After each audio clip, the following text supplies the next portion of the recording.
The scrap yard prophet. Dmitry Volkov stood in the November sleet, staring at 40 tons of obsolete steel. The T-72 tank before him had been built in 1983, the same year he'd started his engineering degree in Leningrad. Now both of them were considered relics, too old to be useful, too expensive to simply discard. Another waste of time, Colonel Petrov muttered behind him, lighting a cigarette against the wind. We got 50 of these rust buckets. High Command wants them operational in 2 weeks. With what? Prayers and duct tape. Dmitry didn't answer. His mind was already elsewhere, calculating angles and thicknesses, remembering a paper he'd read months ago about reactive armor defeated by tandem warheads. The new Western missiles were surgical. First charge to trigger the reactive armor, second to penetrate. Elegant, deadly, and completely devastating to tanks like these. But there was something the paper hadn't considered. Something so obvious it seemed stupid. Colonel, Dmitry said slowly, what if we're thinking about this wrong? What if instead of trying to stop the missile, we just confused it? Petrov exhaled smoke. Confused it? Volkov, have you been drinking the antifreeze again? Listen, the tandem warhead works because it expects a specific sequence. Reactive armor first, then main armor. What if we gave it something it wasn't designed for? Not better armor, just different spacing. The colonel frowned. You want to add more space? Cages, Dmitry said, warming to his idea now. Metal cages. Cheap steel framework mounted a meter off the hull. When the first warhead hits the cage instead of reactive armor, it detonates too early. The second warhead hits the actual armor before it's properly formed its penetrator jet. The timing's all wrong. Petrov stared at him. You want to wrap our tanks in cages? Like a chicken coop. Exactly like a chicken coop. They'll call it the stupidest thing they've ever seen. They'll call it that right up until it works, Dmitry replied. We can build the prototype by Thursday. Test it by Saturday. If I'm wrong, you can reassign me to the motor pool. The colonel studied him for a long moment, then dropped his cigarette in the mud. You have until Friday, Volkov. Not Saturday. Friday. And if this doesn't work, you're not going to the motor pool. You're going to explain to the general why you wasted materials that could have been used for actual repairs. Dmitry nodded, already mentally cataloging what he'd need. Steel rebar, welding equipment, fasteners, and about 72 hours of work he didn't have. But as he looked at the old T-72, he felt something he hadn't felt in years. The electricity of a genuine idea. Not improvement, not an optimization. A completely different way of thinking about the problem. The sleet continued to fall as he pulled out his notebook and started sketching. The cage match. Sergeant Kozlov looked at Dmitry's sketches and laughed. It wasn't a kind laugh. You're serious? You want me to build a giant bird cage around tank? The grizzled mechanic had been working on armored vehicles since before Dmitry was born. His hands were scarred from 1,000 repairs, his hearing shot from decades near diesel engines. He'd seen every modification, every field improvisation, every desperate measure. This was the dumbest yet. It's not a bird cage, Dmitry said patiently, though he knew that's exactly what it looked like. It's standoff armor. The mesh disrupts the formation of the penetrator jet from shaped charges. Plus, it triggers the precursor warhead early on tandem weapons. In theory, Kozlov said. In theory, Dmitry admitted. But theory's all we've got right now. These tanks can't survive a modern engagement without something. Would you rather send crews out there with nothing? Kozlov's expression darkened. He'd known too many tankers who hadn't come back. Good men, reduced to statistics and reports that used words like acceptable losses and strategic withdrawal. Fine, he growled. But when this fails, I'm telling everyone it was your idea. They worked through the night. The design was deliberately crude. There was no time for elegance. Steel rebar formed the basic framework, welded into rectangular sections that could be bolted to the tank's existing mounting points. Expanded metal mesh filled the frames, creating a barrier that was more air than metal. The whole assembly stood 1 meter off the hull, held in place by simple steel brackets. Looks like we're preparing it for market, one of the welders joked. Shopping cart tank. The nickname stuck. By morning, everyone in the depot was calling it the shopping cart mod. Dmitry didn't mind. He'd been called worse things. The real problem emerged on the second day. Weight distribution. The cage added nearly 2 tons of steel, and it wasn't balanced evenly. The tank suspension groaned under the asymmetric load. Worse, the added width made it impossible to transport by standard rail cars. "We can make it modular," Dmitry said, already sketching modifications. "Break it into panels. They bolt on in the field, remove for transport." "That's going to take another 2 days," Kozlov pointed out. "We have until Friday." "It's Wednesday night, Volkov." Dmitry looked at the partially completed cage, then at his crew. They were exhausted, running on bad coffee and worse food. But there was something in their eyes, the same thing he'd felt when the idea first came to him. Not quite hope, more like the absence of hopelessness. The feeling that maybe, just maybe, they could do something that mattered. "Then we'd better not waste time sleeping," he said. They worked straight through.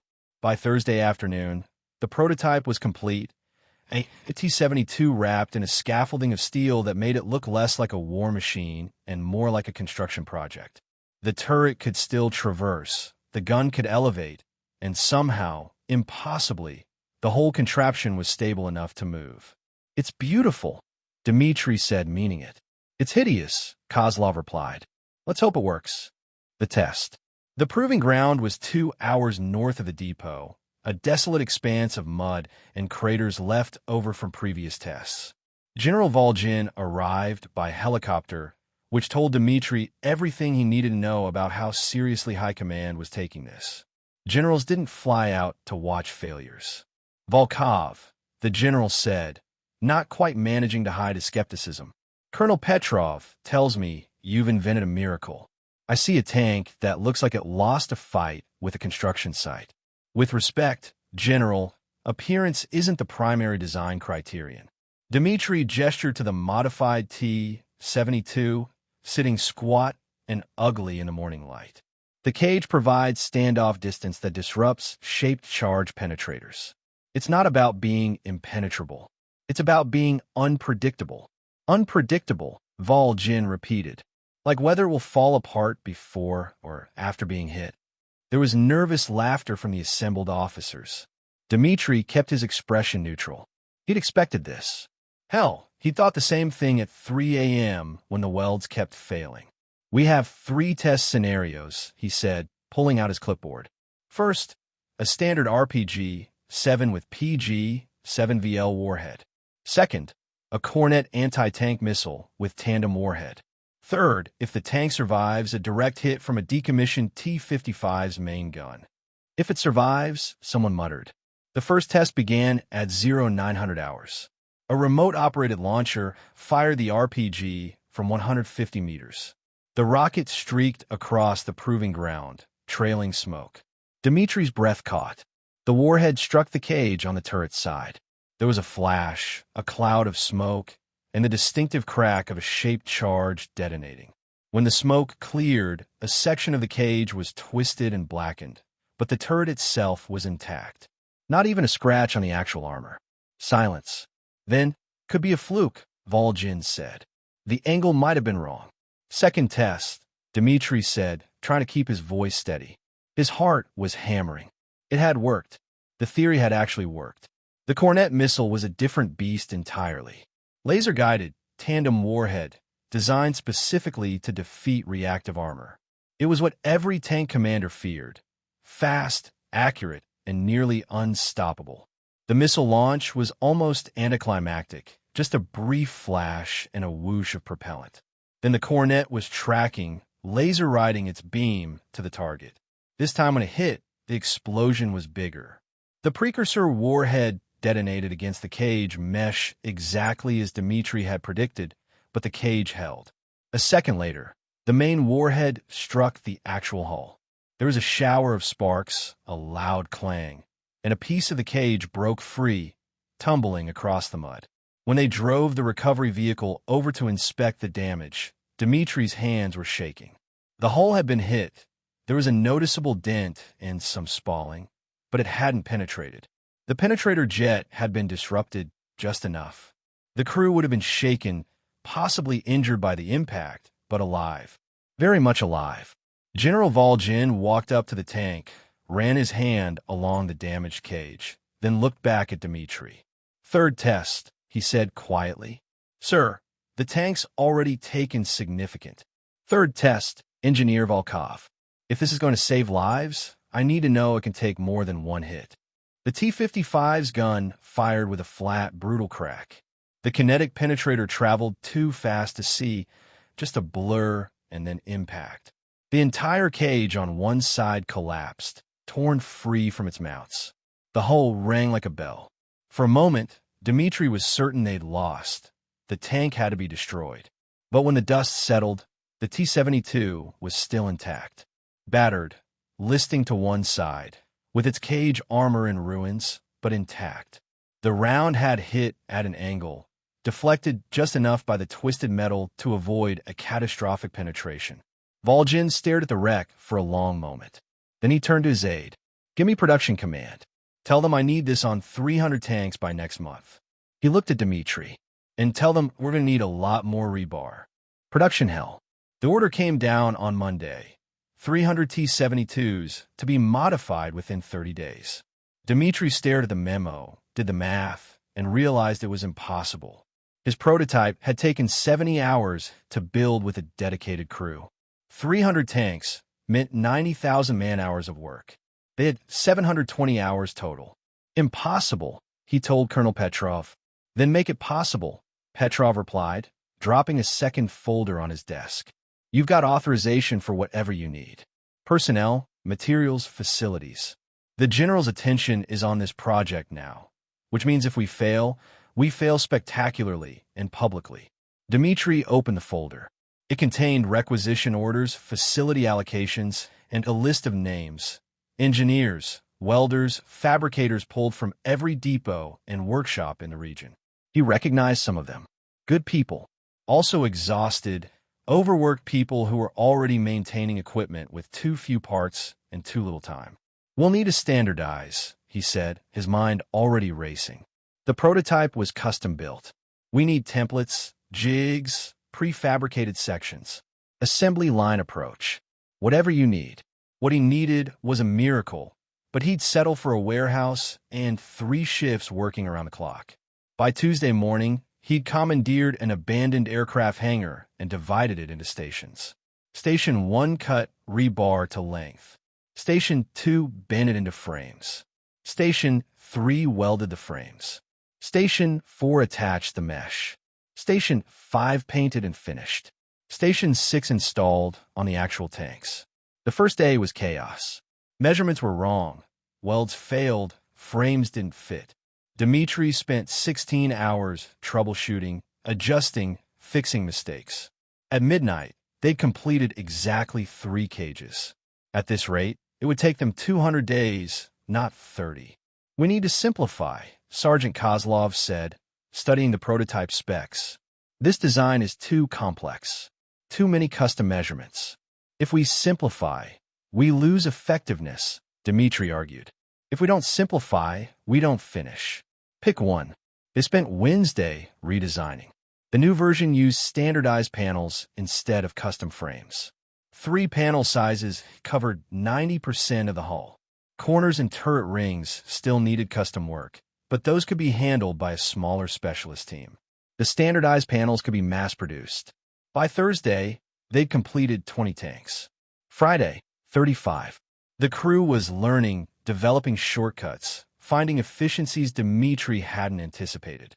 A welder named Ivanov figured out a faster way to attach the mounting brackets.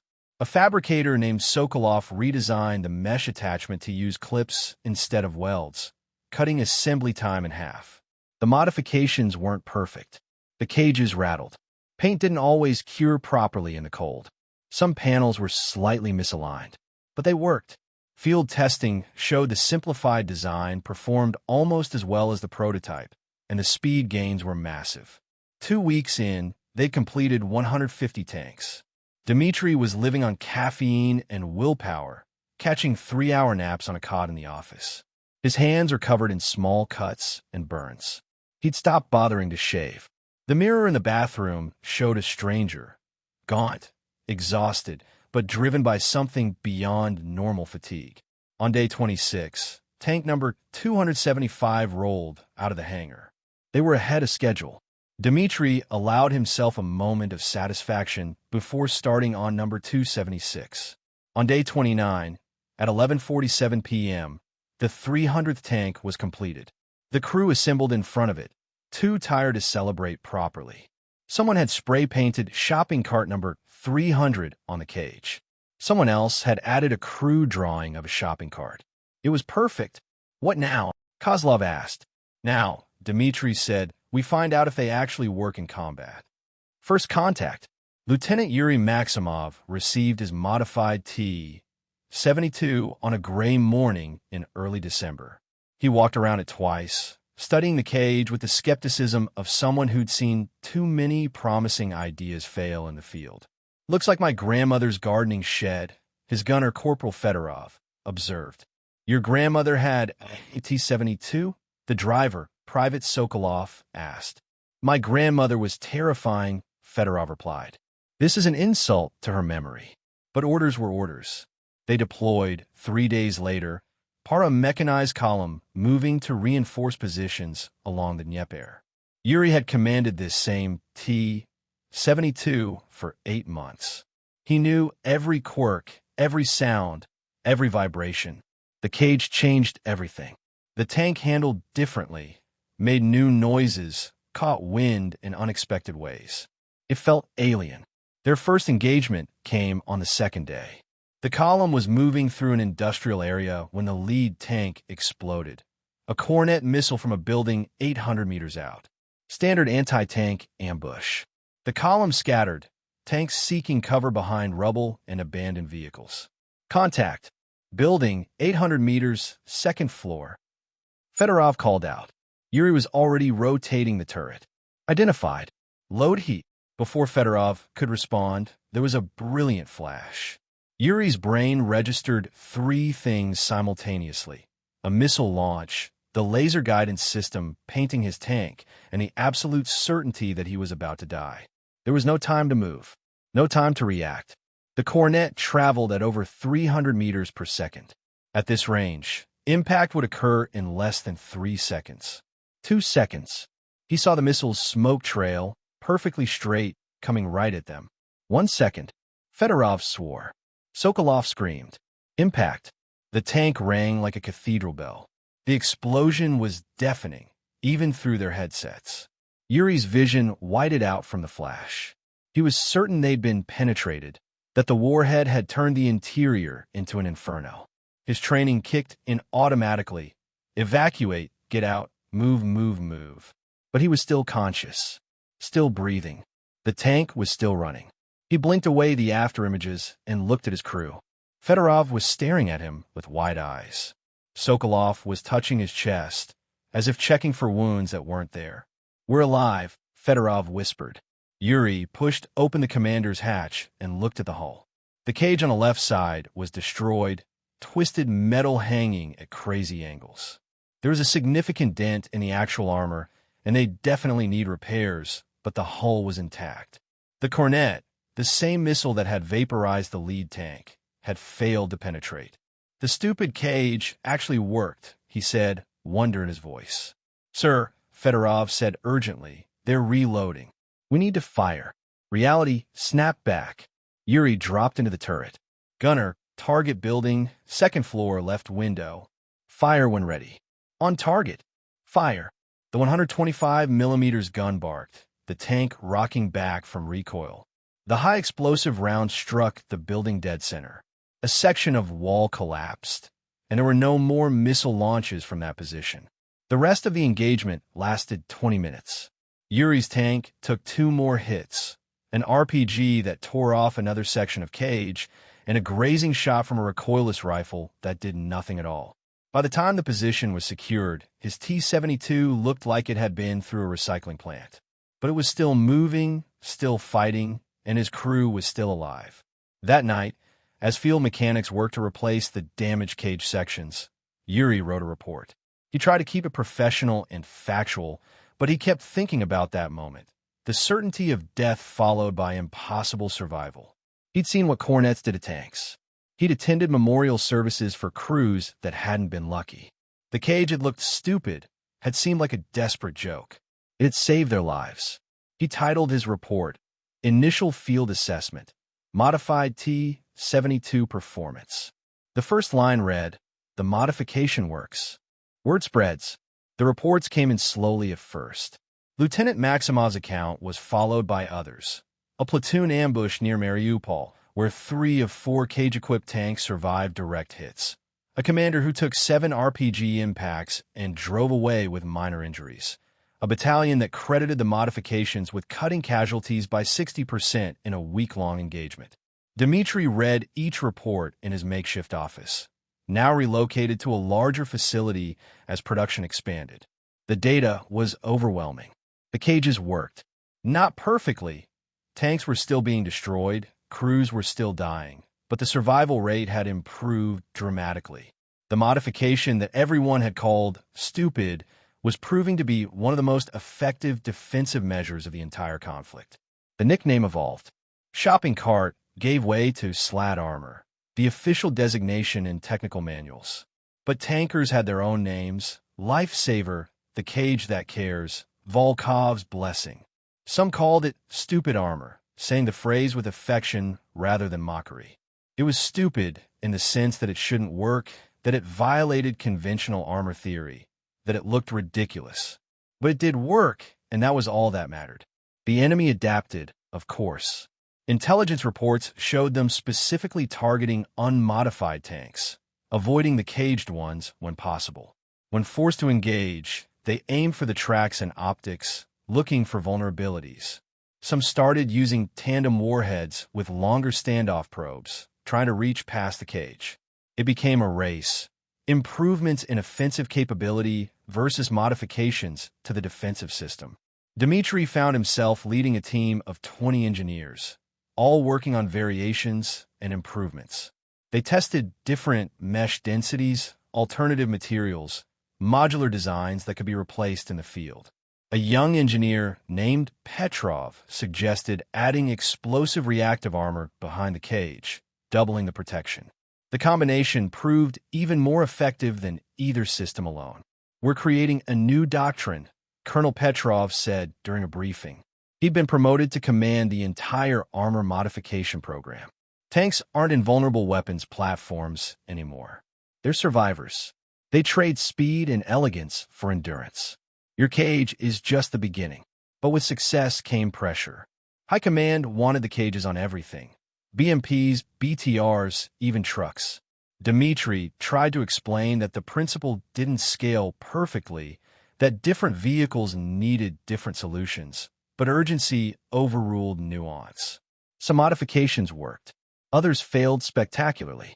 A BMP with improperly mounted cage armor rolled over during a turn, the top-heavy weight distribution causing catastrophic instability. The failure made headlines. Critics who'd been silenced by initial success found their voice again. Dangerous, they said. Unproven.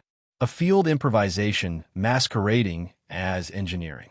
There were calls for investigation, for more formal testing, for military tribunals if the modifications had caused unnecessary deaths. Dmitry barely slept. He reviewed every design, every installation, looking for flaws. The BMP failure had been caused by poor mounting, too much weight too high on the hull. It was preventable. It was his responsibility. "You can't save everyone," Kozlov told him one night. The sergeant had become his de facto second-in-command, managing the production teams while Dmitry handled design. "You gave him a chance. That's more than they had before." "It's not enough," Dmitry replied. "It never is. But it's something." The next breakthrough came from an unexpected source. A maintenance crew in the field had improvised additional protection using sandbags stacked inside the cage framework. The sandbags absorbed some of the blast energy and debris, providing an extra layer of defense. It was crude, heavy, and reduced mobility, but for defensive positions, it was incredibly effective. Dmitry studied photos of the modification. It wasn't elegant. It wasn't what he would have designed. But that was the point, wasn't it? The cage had started as an improvisation, a field solution born from desperation. It had worked because it was adaptable, because it could be built with available materials, because crews could understand and modify it themselves. He wrote new guidelines emphasizing modularity and field modification.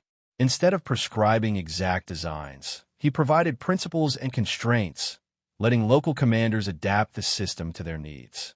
Some added camouflage netting. Some welded additional plates. Some created hybrid systems combining different protective elements. This stupid armor evolved into something more, not a single solution, but a philosophy of protection. Layered, adaptable, imperfect, but effective. By mid-December, over 800 tanks had been modified. Casualty rates in armored units had dropped by 40%. The cage that everyone had mocked was changing the mathematics of armored warfare. And in a war where every life mattered, that was everything. Recognition. The ceremony was held in Moscow on a cold January morning. Dmitry wore his dress uniform, which didn't fit quite right after months of irregular meals and constant work. He stood in a line with other recipients, all of them looking equally uncomfortable with the formality. The Minister of Defense read from prepared remarks about innovation, dedication, and the spirit of Russian engineering. Dmitry barely heard it. He was thinking about Lieutenant Maximov's report, about the crew that had survived an impossible hit, about the statistics that showed his modification had saved hundreds of lives, about the mechanics and welders who'd worked themselves into exhaustion to make it happen. Engineer First Class Dmitry Volkov, the minister said, for exceptional innovation in field protective systems and significant contribution to armored warfare doctrine, you are awarded the Order of Merit for the Fatherland, 4th class. The medal was heavy. Dmitry accepted it with a salute, posed for the photograph, and stepped back in a line. He caught Colonel Petrov's eye. The colonel gave him a small nod. High praise from a man who didn't waste gestures. The reception afterward was worse than the ceremony. Generals and politicians wanted to shake his hand, to be photographed with the cage armor hero. Everyone had a story about how they'd always believed in the project, how they'd supported it from the beginning. Dmitry smiled and nodded and tried to remember which ones had actually helped versus which ones had called it the stupidest idea I've ever heard. A journalist from Military Magazine cornered him near the vodka table. So, Engineer Volkov, how did you come up with the idea? Desperation, mostly, Dmitry said honestly. We needed something, anything, that would give crews a better chance. The theory was sound, but nobody had tried it because it looked ridiculous. And now it's changing how we think about tank protection. It's changing how we think about improvisation, Dmitry corrected. The cage itself isn't revolutionary. What's revolutionary is the willingness to try something that looks stupid, to admit that unconventional solutions might work better than conventional ones. The journalist scribbled notes. The enemy is copying it, you know. We've seen their tanks with similar modifications. Dmitry had heard. It bothered some people, the idea that the enemy might benefit from Russian innovation. But he'd become philosophical about it. Good. Maybe if everyone's tanks are harder to destroy, everyone will be more reluctant to use them. That's a surprisingly pacifist position for someone receiving a military decoration. I'm an engineer, not a soldier, Dmitry said. I don't want to win wars. I want people to survive them. Later, after the reception, Dmitry found himself in a small office with General Volgin. The general poured 2 glasses of vodka and handed one to Dmitry. To stupid ideas that work, Volgin said, raising his glass. They drank. The vodka was excellent, far better than the industrial alcohol Dmitry had been surviving on for months. You know what the interesting thing is? Volgin said, it's not that your cage works. It's that nobody thought of it before. We spent decades developing reactive armor, composite materials, active protection systems, billions of rubles. And then you come along with some rebar and mesh and solve the problem with scrap metal. It's not a solution, Dmitry said. It's a stopgap, a way to buy time until what? Until we designed the perfect tank? There's no perfect tank, Volkov. There's only good enough, and right now, your stupid cage is more than good enough. The general refilled their glasses. High Command wants you to stay in Moscow. Head up a new research division. Proper budget, proper staff, proper facilities. Dmitri had expected this. It was the logical next step. Take the field success and institutionalize it. Turn improvisation into doctrine. He should have been honored. Instead, he felt trapped. With respect, General, I'd prefer to return to the depot. There's still work to do. Improvements to design, training programs for installation crews, evaluation of new materials. Volgin studied him. You don't want a promotion. I want to do the work, Dmitri said. Moscow is for people who understand politics. I understand tanks. The general laughed. Fair enough, but you're getting promoted anyway. And when some politician asks you about your brilliant innovation, try to look less like you'd rather be welding. I'll do my best, sir. They drank again. Through the window, Dmitri could see Moscow's skyline, lights glittering against the winter night. Somewhere out there, his cages were protecting crews, turning impossible odds into survivable encounters. It wasn't perfect, it wasn't elegant, but worked, and sometimes that was enough. Legacy. 3 months after the ceremony, Dmitri stood in the same scrapyard where it all began. The T-72 before him was ancient, much older than the original prototype, but it wore the cage proudly, scarred, battered, but intact. It had survived 8 engagements. 3 crews had rotated through its turret. All of them had lived. Lieutenant Maximov stood beside him. The young officer had been promoted to captain and given command of a tank company. He'd specifically requested to meet the engineer whose stupid idea had saved his life.